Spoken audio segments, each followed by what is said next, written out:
Revolutionary Love. Part 1. Beatnik Beginnings.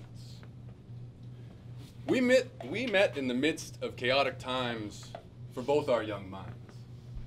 We were scholarship dropouts, hippies trapped in the 21st century, living with the world pulled out from beneath us, stubbornly trying to resist the momentum of the modern age.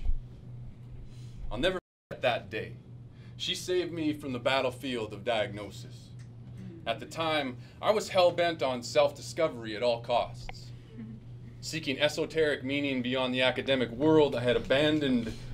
I'd consumed one too many mind-altering elixirs, and responsible individuals were starting to close. That day, I arrived at her front door claiming I was a fairy prince from an alternate dimension.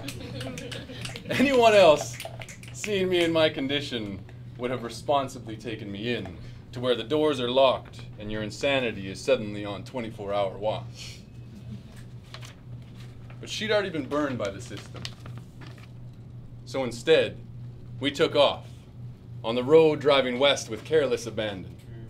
As we ascended into the Rocky Mountains, she turned to me and said with the excited voice of having discovered a secret, "Life is art." And in that moment, looking out the car window, I watched as the canvas of our life transformed into a magnum opus, center stage with majestic mountain ranges filling the theater to capacity. Despite how reckless this all might sound, it was the first time in my life I felt connected to the magic realism of direct intention, living life by my own definitions, through the breakdown of identity, discovering the synchronicity of self.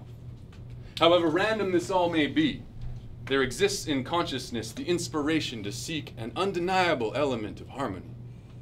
If only we can let go of all the hate and the private property, all the accolades and the trophies, just long enough to remember we're here for something greater than ourselves.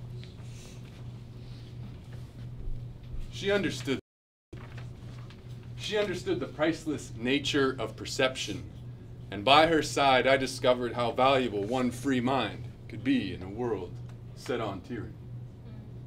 By her side, I was given the time to heal.